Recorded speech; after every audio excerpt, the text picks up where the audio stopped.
જય શ્રી કૃષ્ણ મિત્રો, નિત્ય સત્સંગમાં આપ સૌનું સ્વાગત છે। આજે આપણે સાંભળીશું રાધાષ્ટમી વ્રત કથા મહાત્મય। જો આ વિડીયો તમને પસંદ પડે તો લાઈક અને શેર કરી ચેનલને સબસ્ક્રાઇબ જરૂરથી કરજો।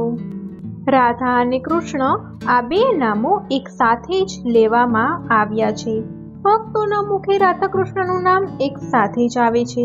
શાસ્ત્રો અનુસાર રાધાના નામનો જાપ કરવાથી ભગવાન શ્રી કૃષ્ણ ઝડપથી પ્રસન્ન થાય છે।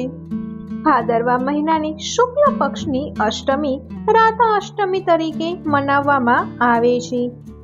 આ દિવસે પૂજા કરવાથી ઘરમાં સુખ સમૃદ્ધિ આવે છે।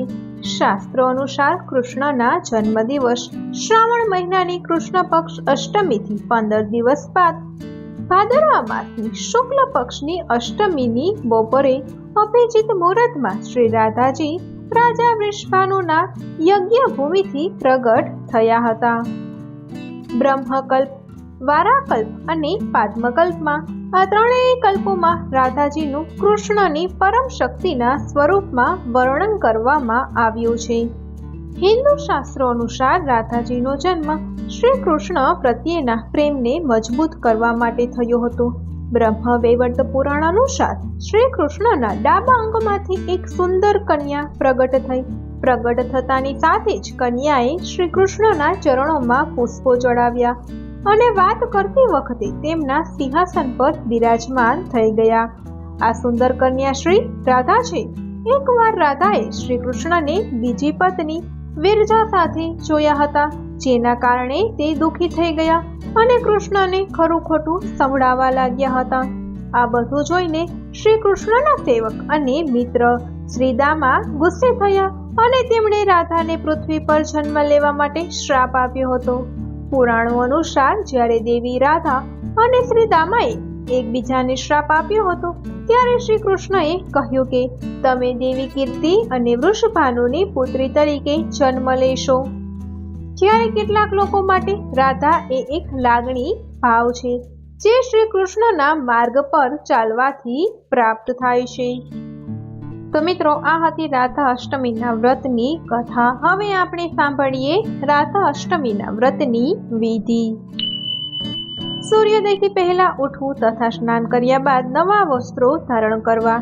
લાલ અથવા પીળા રંગના કપડા પર શ્રી કૃષ્ણ અને રાધાજીની મૂર્તિની સ્થાપના કરવી, સાથે જ કળશની પણ સ્થાપના કરવી। પંચામૃતથી બંનેને સ્નાન કરાવવું, સુંદર વસ્ત્રો પહેરાવી બંનેનો શૃંગાર કરવો। કળશ પૂજન સાથે રાધા કૃષ્ણની પણ પૂજા કરવી, તેમને ફળ, ફૂલ અને મિષ્ટાન અર્પણ કરવા। ત્યારબાદ રાધા કૃષ્ણના મંત્રનો જાપ કરવો, કથા સાંભળવી તથા રાધા કૃષ્ણની આરતી કરવી। રાધા કૃષ્ણના ભક્તો માટે રાધા અષ્ટમીનું વિશેષ મહત્વ છે। શાસ્ત્રોમાં માન્યતા છે કે લોકો આ વ્રત કરે છે તેમના ઘરમાં ધનની અછત રહેતી નથી। તે લોકો પર શ્રી કૃષ્ણ અને રાધાની કૃપા વરસતી રહે છે।